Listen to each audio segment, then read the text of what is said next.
It's never good. It's never good what's going on in Australia, because Australia is turning into a totalitarian nightmare. But some interesting things are going on in the crypto industry. So Australian crypto has never had a good time in Australia, and banks have historically just consistently shut down accounts. And so now there's a debanking Senate committee hearing potentially on the cards there, because companies are starting to push back and say you can't keep debanking an entire industry. It's just notoriously difficult to get any money into the crypto space in Australia. Ever since like early days, you try to send money to exchanges, your account would be frozen. You have any sort of a side business in crypto, heaven forbid, not only will your account be frozen, but your entire family will no longer be able to operate personal accounts. It's just this very severe situation where Australia does not want anything to do with crypto. So there are inquiries starting to begin into all of this. I mean, it kind of brings up, like, we in the United States, it's not so dissimilar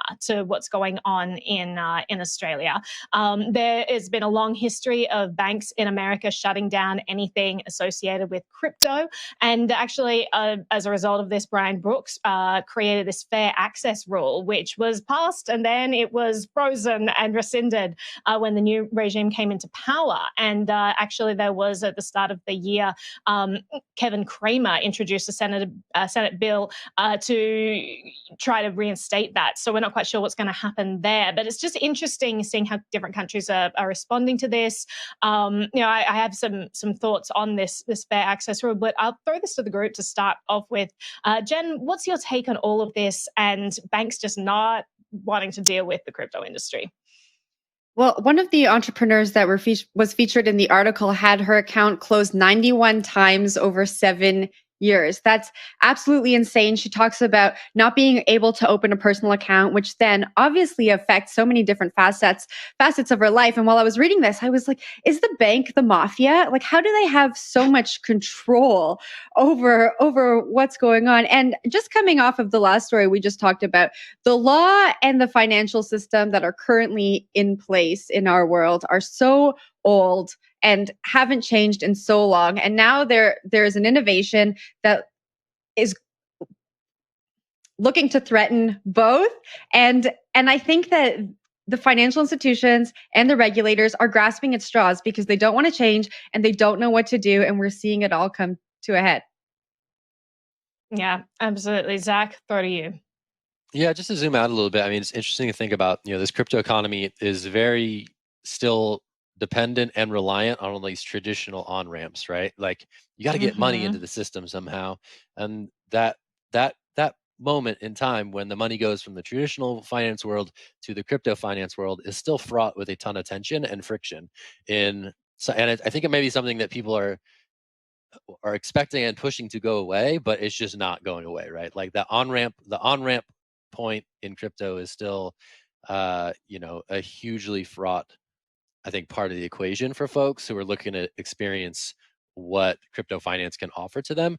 And it's still so reliant on these traditional gatekeepers. So, I mean, we can often overlook and talk about decentralized exchanges and all this DeFi stuff, but you still got to get that money out of that ecosystem in your bank account more often than not, so you can buy stuff and put food on the table. So it's interesting to think about how we can never really abstract the crypto finance away from these on-ramp, off-ramp situations. And I think, again, just a lot of friction there still. Yeah, and I'll add to that it's just so heavily regulated, right? So you may say, well, it's the private banks. They're controlling this. They can make their own decisions about their private business. But it's not that simple. Like, if I were to set up shop at my house and say, okay, I won't use the banks, I'll use cash. I'll just set up a shop and it says, name is crypto cash transactions. You can come, you can give me crypto or I'll give you crypto. Sounds and we'll like just the exchange in best cash. place ever. It would be so much fun and we'd have pool parties. It would be great. But the government would come over immediately and they would throw me in jail for 1 million years, double life sentences plus $1 trillion. They do not want anything like that. They regulate this industry so heavily. they have such tight controls over who is allowed to offer these sorts of things, be money transmitters. It's notoriously difficult to jump through all of the right hoops. So they really have just got such a tight control over this system that, you know, when we talk about, you know, freedom in money, now Bitcoin's released and it's now freedom is here. No, now the battle begins. And now we try to extricate ourselves from this existing system. And it's not an easy battle because we have all these obstacles that the government has put in place and they have full control over all of this. So we got to keep fighting that battle. But Will, I think I saw your hand go up. Oh no, toss back to Zach. Actually, I had limited I just thoughts wanted to on the give subject. I just wanted to give a shout out to the people in New Hampshire who did that, and that's exactly what happened. You know, like the feds came and knocked down their door and threw lots of life sentences in front of their face for, you know, for running ostensibly an unregistered money transmitting business. But and when we say unregistered money transmitted business, let's actually talk about what they're doing, because they throw all these big terminology out and they make it sound so scary, and money laundering, all of this. It's like, oh, they were operating an ATM. Oh, well, clearly that's really scary and dangerous, and these people should be thrown in jail forever. Like, it's just ridiculous. They came in with Bearcats. They knocked over like their entire window. They had this poor girl, this girlfriend of Ian Freeman, standing there like naked for, like, you know, just to humiliate these people before they take them all away for questioning. Like, it's disgusting the way that these things are handled. So it's not an easy system to fight back against. There's a lot of control and embedded control to undo, but Bitcoin's getting there. You know, it's getting there. But you know, Will, I'll throw back to you. Yeah, I think, like, just looking at the larger picture as well, this isn't only something that Australia is facing. Just look at Binance right now. Look at the struggles they're facing all over the regulatory front across the world. Recently, Singapore told them that they can't operate in that jurisdiction anymore because there was a regulatory warning issued against them. And so they had to shut down. And that's mostly where their operation is in Singapore. So it's not just Australia. It's not just Binance.